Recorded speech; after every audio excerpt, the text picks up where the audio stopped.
Welcome to exam सहपाठी। आज के इस वीडियो में हम यूपी टेट प्रीवियस ईयर के सीडीपी के क्वेश्चंस कर रहे हैं। इसका आपका प्रैक्टिस सेट 5 है। तो इसमें पहला क्वेश्चन देखते हैं।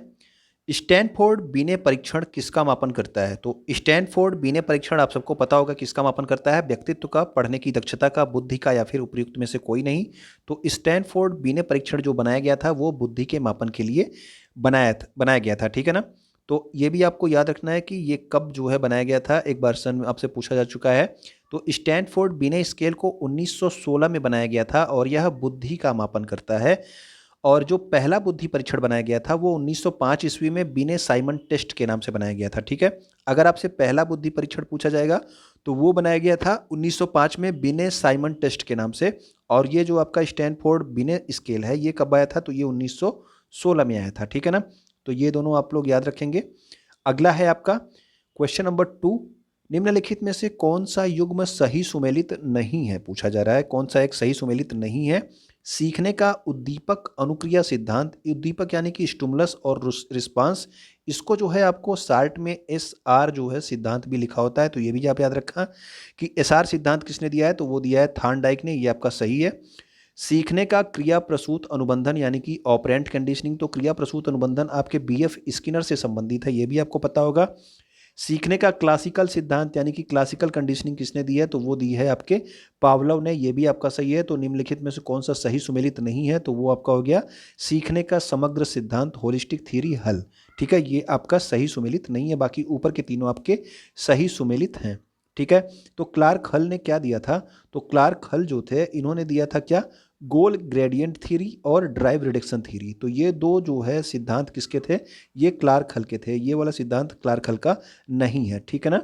तो गोल ग्रेडियंट थ्योरी और ड्राइव रिडक्शन थ्योरी किसकी है? तो वो है आपके क्लार्क हल की। क्वेश्चन नंबर 3 में देखिए, इनमें से किसका नाम सुजन शास्त्र के पिता यानी कि फादर ऑफ यूजेनिक्स से जुड़ा हुआ है? तो ये इंग्लिश वर्ड्स जो है ज़्यादा अच्छे होते हैं, आप इसको आसानी से नामों के साथ जोड़ सकते हो। बाकी हिंदी में तो कई वर्ड ऐसे होते हैं कि आप समझ ही नहीं पाते हैं। तो सुजन शास्त्र के पिता यानी कि फादर ऑफ यूजेनिक्स कौन है? तो यूजेनिक्स कौन थे? आपके फ्रांसिस गाल्टन थे। ठीक है ना। फादर ऑफ यूजेनिक्स कौन थे? तो वो थे आपके फ्रांसिस गाल्टन। तो ये आप याद रखना नाम, ये क्वेश्चन आपसे पूछा जा चुका है। तो इनको जो है सुजन शास्त्र के पिता या फिर फादर ऑफ यूजेनिक्स कहते थे, सर फ्रांसिस गाल्टन को। और इनकी पुस्तक एक है, इसका नाम क्या है? Hereditary genius. ठीक है ना। तो हेरिडेटरी जीनियस जो है किसकी पुस्तक है? तो वो भी आपके फ्रांसिस गाल्टन की है। और ये आपके फादर ऑफ यूजेनिक्स या फिर सुजन शास्त्र के पिता कहे जाते हैं।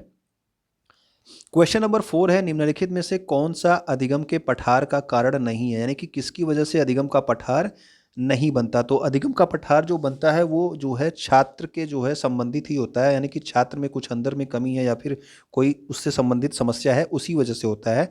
तो प्रेरणा की सीमा यानी कि उसके अंदर मोटिवेशन कम है। तो हाँ, ये तो हो सकता है कि अगर मोटिवेशन कम है तो एक स्थिति तक जाके वो सीखना बंद कर दे। ठीक है ना।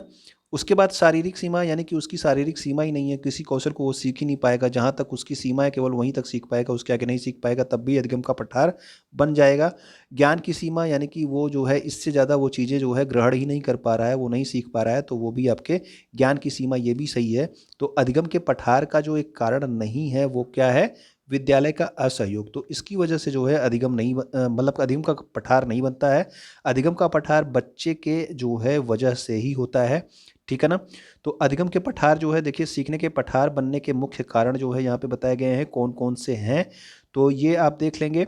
शारीरिक शक्ति बच्चे में कम है, सीखने में उसकी रुचि नहीं है, समझने में उसको कठिनाई होती है, आलस्य, निराशा या फिर मानसिक कमजोरी है, तब भी जो है अधिगम का पठार बनेगा। जिज्ञासा बच्चे में नहीं है, उसके परिवार में बहुत सारी कठिनाइयाँ हैं, वो पढ़ नहीं पा रहा है, तब भी जो है क्या है उसमें कमी बन रही है, यानी कि सीखने का पठार बन जाएगा। भविष्य में उसको पुरस्कार की आशा नहीं है, यानी कि कभी उसको पुरस्कार, जैसे कि किसी चीज़ के लिए आपने पुनर्बलन दिया था, कोई पुरस्कार दिया था, लेकिन अब उसको भविष्य में ये लग रहा है कि अब आगे अगर मैं ऐसा करूँगा, पढ़ाई अच्छी करूँगा तो मुझको कुछ मिलेगा नहीं।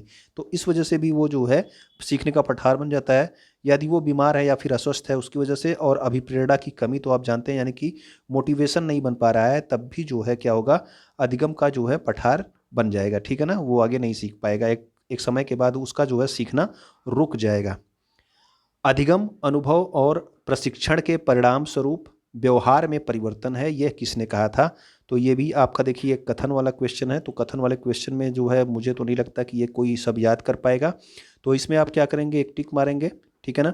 तो इसका जो सही आंसर है ये तो है आपका गेट्स और अन्य, ठीक। तो ये आपके अधिगम, अनुभव और प्रशिक्षण के परिणाम स्वरूप व्यवहार में परिवर्तन है, किसने कहा है, गेट्स और अन्य ने, ठीक है ना। अगला है क्वेश्चन नंबर 6, बच्चों के सामाजिक विकास को प्रभावित करने वाले कारक कौन से हैं। तो सामाजिक विकास को कौन से कारक प्रभावित करेंगे उसकी बात हो रही है। तो यहाँ पे आप सामाजिक विकास में सीधा सीधा आपको ऑप्शन में दिख रहा है सामाजिक परिवेश जन्य तत्व, यानी कि उसके सामाजिक परिवेश में जितने लोग रह रहे हैं, जो भी एलिमेंट्स हैं, वही तो उसके सामाजिक विकास को प्रभावित करेंगे। तो इसका जो सही आंसर हो जाएगा वो हो जाएगा आपका सामाजिक परिवेश जन्य तत्व, ठीक है। बाकी और आपका शारीरिक, वंशानुगत, ये सब जो है सामाजिक परिवेश को प्रभावित नहीं कर रहे हैं। अगला क्वेश्चन है अंतर्मुखी व्यक्तित्व और बहिर्मुखी व्यक्तित्व। ये क्वेश्चन आपसे पूछा गया है कि अंतर्मुखी व्यक्तित्व और बहिर्मुखी व्यक्तित्व का वर्गीकरण किसने किया है, यानी कि ये दोनों जो आपके व्यक्तित्व के प्रकार हैं ये किसने बताए हैं। तो पर्सनैलिटी टाइप है आपका इंट्रोवर्ट एंड एक्सट्रोवर्ट, तो ये बताया गया है युंग के द्वारा, ठीक है ना। तो पर्सनैलिटी जो आपका टाइप है, ठीक है, पर्सनैलिटी टाइप यानी कि introvert personality and extrovert personality, ये बताया गया है युंग के द्वारा। ये आप नाम याद रखेंगे, युंग का पर्सनैलिटी से संबंधित अंतर्मुखी और बहिर्मुखी पर्सनैलिटी के बारे में इन्होंने बताया है। दो प्रकार के इन्होंने बताए हैं कि व्यक्तित्व यानी कि पर्सनैलिटी होती है। अगला है आपका निम्न में से कौन सा शारीरिक विकास का एक प्रमुख नियम है। तो शारीरिक विकास का एक, यानी कि शारीरिक आपके शरीर का जो विकास होता है उसका एक प्रमुख नियम कौन सा है। मानसिक विकास से भिन्नता का नियम, अनियमित विकास, तो अनियमित विकास नहीं होगा, कल्पना और संवेगात्मक विकास के संबंध का नियम, ये भी नहीं, ठीक है। शारीरिक विकास की बात हो रही है तो ये आपके द्रुतगामी विकास का नियम जो है ये आपके शारीरिक विकास का एक प्रमुख नियम कहा जाएगा, ठीक है ना। तो ये क्वेश्चन नंबर 8 हो गया। क्वेश्चन नंबर 9 में हम लोग आते हैं। निम्नलिखित में से कौन सा विकास का सिद्धांत नहीं है, ठीक है, कौन सा एक विकास का सिद्धांत नहीं है आपसे पूछा गया है, ये भी आप याद रखना, कौन सा नहीं है आपसे पूछा गया है, ठीक। अनुकूलित प्रत्यावर्तन का सिद्धांत, निरंतर विकास का सिद्धांत, तो निरंतर विकास का सिद्धांत आप जानते हो सतत विकास होता है पूरे जिंदगी भर, ये तो आप पता है, तो ये भी आपका है। परस्पर संबंध का सिद्धांत, तो आपके सामाजिक और क्या कहते हैं कि आनुवांशिक जो है चीज़ों में क्या होता है, अंतर संबंध होता है, परस्पर संबंध होता है, ठीक है। तो ये भी एक के विकास का सिद्धांत है। समान प्रतिमान का सिद्धांत, यानी कि आप क्या करते हो, एक विकास का एक पैटर्न फॉलो करते हो, एक ही पैटर्न में उस तरह से विकास आपका आगे बढ़ता जाता है, ठीक है। लेकिन अनुकूलित प्रत्यावर्तन का सिद्धांत ये आपका नहीं है। यहाँ पे कंडीशन की बात हो गई तो यहाँ पे तो व्यवहार में परिवर्तन और ये सब चीज़ों की बात होगी। तो ये आपके अनुकूलित प्रत्यावर्तन का सिद्धांत ये विकास का सिद्धांत नहीं है। बाकी विकास के जो सिद्धांत हैं वो आपको यहाँ पे बताए गए हैं, इसको आप ध्यान से देख लीजिए, ठीक। मस्तकाद्योमुखी सिद्धांत जो है, यानी कि एक निश्चित दिशा का सिद्धांत, इसके अनुसार क्या होता है कि बच्चे का जो विकास होता है वो सिर से लेके किधर होता है, तो सिर से लेके पाँव की तरफ होता है, ठीक है ना। तो बच्चे का विकास किधर से किधर होता है, तो सिर से लेके पाँव तक, ये आपका मस्तकाद्योमुखी एक निश्चित दिशा का सिद्धांत है, हेड टू टो। उसके बाद आपका निकट से दूर का सिद्धांत क्या होता है, हार्ट से जो है पूरे बॉडी पे जो है फिर धीरे धीरे कंट्रोल बढ़ता है, ठीक है। तो यानी कि ये निकट से दूर का सिद्धांत यहाँ पे आपको समझ लीजिए। सतत विकास का सिद्धांत आप जानते हैं कि पूरे जीवन भर बच्चे का विकास होता है। सामान्य से विशिष्ट क्रियाओं का सिद्धांत, यानी कि पहले जो है वो आपका पूरा हाथ पैर फैलाएगा, हाथ पैर पटकेगा, उसके बाद धीरे धीरे वो चीज़ें लिखना पढ़ना चलना ये सब सीखेगा। समान प्रतिमान का सिद्धांत, एक जो है निश्चित पैटर्न में जो है आपका विकास होता है, बचपन में आप जो है धीरे धीरे एक पैटर्न के हिसाब से आगे बढ़ते हो। भिन्नता का सिद्धांत, उसके अलावा आपका परस्पर संबंध का सिद्धांत आपको भी बताया गया। अंतःक्रिया का सिद्धांत हो गया, एकीकरण यानी कि एग्रीगेशन का सिद्धांत, वर्तुलाकार या चक्राकार सिद्धांत, और आपका विवेकपूर्ण प्रयोग का सिद्धांत। तो ये सारे सिद्धांत जो है किससे संबंधित है, आपके विकास से संबंधित है, ओके। अगला क्वेश्चन देखते हैं, क्वेश्चन नंबर 10, विकास के परिणाम स्वरूप नवीन विशेषताएं और नवीन योग्यताएं प्रकट होती हैं, ये किसने कहा है। तो ये भी एक क्वेश्चन आपका किससे संबंधित है, ये भी एक क्वेश्चन एक आपका कथन से संबंधित है। कथन से कम 3 से 4 क्वेश्चन जो है आपके एग्जाम्स में पूछ लिए जाते हैं।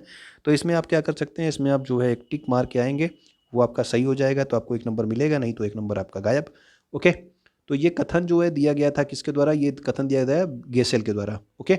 तो विकास के परिणाम स्वरूप नवीन विशेषताएं और नवीन योग्यताएं प्रकट होती हैं, किसने कहा है, तो ये कहा है गेसेल ने।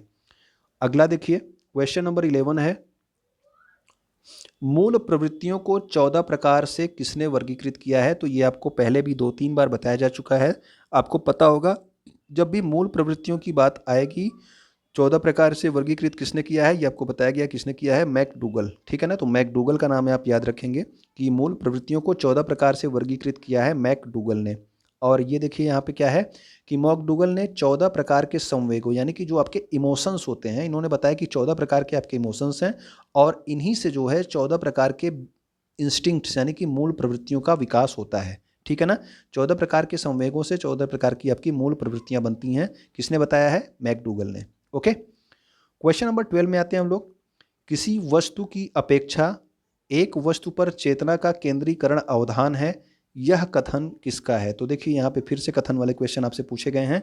तो ये कथन वाले क्वेश्चन कम से कम 2 से 3 क्वेश्चन आपके जरूर रहते हैं एग्जाम में। ठीक है, 30 में से 3 क्वेश्चन तो यही रहते हैं। तो ये कथन जो है मूलतः किसका है, डमविल का है। ठीक है ना, तो किसी वस्तु की अपेक्षा एक वस्तु पर चेतना का केंद्रीकरण जो होता है वो अवधान कहलाता है। किसने बताया है, ये कहा है डमविल ने। निम्न में से कौन सा सीखने के मुख्य नियमों में शामिल नहीं है। ये क्वेश्चन कल वाले प्रैक्टिस सेट में भी था। ठीक है, तो ये पहले भी पूछा जा चुका है, इसीलिए ये आपको बार बार ये क्वेश्चन पूछा जाता है। तो ये आपके जो सीखने के 3 मुख्य नियम हैं वो तीनों आपको नियम पता होने चाहिए। एक तो आपका तत्परता का नियम, रेडीनेस का नियम हो गया, अभ्यास का नियम, एक्सरसाइज का नियम हो गया। उसके बाद आपका प्रभाव का नियम यानी कि इफेक्ट का नियम, लॉ ऑफ इफेक्ट जो आपका ये है, ये आपके शामिल नहीं है। बहु अनुक्रिया का नियम, ये एक ऐसा कोई नियम जो है सीखने के मुख्य नियम में शामिल नहीं है। ठीक है ना, तो यहाँ पे देखिए एक मैंने टेबल बना दी है। आप क्या करेंगे, इसका स्क्रीनशॉट ले लेंगे तो आपको जो है क्लियर हो जाएगा। और ये अधिगम का जो नियम है यानी कि सीखने के जो नियम है किसने दिए थे, तो ये दिए थे थॉर्नडाइक ने। 3 मुख्य नियम कौन कौन से हैं, तत्परता का नियम, प्रभाव का नियम और अभ्यास का नियम। इसके अलावा ये आपके 5 जो हैं गौड़ नियम हैं, बहु अनुक्रिया का नियम, मानसिक स्थिति का नियम, आंशिक क्रिया का नियम, सादृश्य अनुक्रिया का नियम और साहचर्य स्थानांतरण का नियम। अधिकतर ये तीनों आपसे पूछे जाते हैं कि कौन सा मुख्य नियम है सीखने का। ओके, अगला क्वेश्चन देखते हैं। क्वेश्चन नंबर 14 है हमारा। तो बुद्धि का द्विकारक सिद्धांत आपसे पूछा गया है, यानी कि 2 फैक्टर थियरी ऑफ इंटेलिजेंस की बात हो रही है। तो 2 फैक्टर थियरी या फिर बुद्धि का द्विकारक सिद्धांत किसने दिया है, तो ये दिया है आपके स्पीयरमैन ने। ठीक है ना, आपको ध्यान से रखना है क्योंकि बुद्धि का सिद्धांत आपके थॉर्नडाइक ने भी दिया है। तो इन्होंने जो दिया है वो दिया है आपका बहुकारक सिद्धांत। ठीक है, तो बहुकारक सिद्धांत की बात होगी तो वो आपके थॉर्नडाइक ने दिया है, लेकिन आपका द्विकारक किसने दिया है, तो वो दिया है आपके स्पीयरमैन ने। ठीक है ना, तो देखिए यहाँ पे आपको यहाँ पे अलग से बताया भी गया है, आप लोग इसको जो है स्क्रीनशॉट लेके याद रख लेंगे कि बुद्धि का जो एक कारक सिद्धांत था वो दिया था अल्फ्रेड बिने ने जो है बनाया था आपका बुद्धि परीक्षण का टेस्ट। ठीक है, 1905 में बनाया था आपका बिने साइमन टेस्ट, 1916 में स्टैनफोर्ड बिने टेस्ट। ठीक है, दोनों आपको ऊपर बताया जा चुका है या फिर पहले आपके प्रैक्टिस सेट में बताया जा चुका है। बुद्धि का द्विकारक सिद्धांत जो है किसने दिया था, तो द्विकारक सिद्धांत दिया था स्पीयरमैन, एक कारक सिद्धांत अल्फ्रेड बिने और बहुकारक सिद्धांत किसने दिया था, ठीक है, यानी कि मल्टी फैक्टर थ्योरी किसने दी थी बुद्धि का, तो वो दिया था थॉर्नडाइक ने। ठीक है, 2 फैक्टर ये और यूनी फैक्टर या फिर 1 फैक्टर किसने दिया था, तो अल्फ्रेड बिने ने। तो ये तीनों नाम आप याद रखना और तीनों का अंतर याद रखना, एक कारक, द्विकारक और बहुकारक। ओके, अगला है आपका 12 से 16 वर्ष के बच्चों के लिए हिंदी में डॉक्टर एस जलोटा ने कौन सा परीक्षण प्रतिपादित किया था। तो ये जो है आपको परीक्षण से संबंधित है। ठीक है ना, कौन सा परीक्षण प्रतिपादित किया था 12 से 16 साल के बच्चों के लिए, तो ये था आपका साधारण मानसिक योग्यता परीक्षण, जो कि किसके द्वारा बनाया गया था, डॉक्टर एस जलोटा। ठीक है, नाम याद रखना, ये डॉक्टर एस जलोटा ने कौन सा जो है परीक्षण प्रतिपादित किया था, तो वो था आपका साधारण मानसिक योग्यता परीक्षण। तो ये इसका सही आंसर हो गया। तो उम्मीद करता हूँ कि चीज़ें आपको समझ में आई होंगी। अगर आपको समझ में आई होंगी तो आप क्या करेंगे, इसको अपने दोस्तों के पास शेयर कर दीजिएगा जो भी यूपी टेट की तैयारी कर रहे हो। ठीक है, इसके अलावा आप फेसबुक पे, इंस्टाग्राम पे और टेलीग्राम पे मुझको फॉलो कर सकते हैं। चैनल को आपने सब्सक्राइब कर ही लिया होगा। वीडियो देखने के लिए आपका बहुत बहुत धन्यवाद।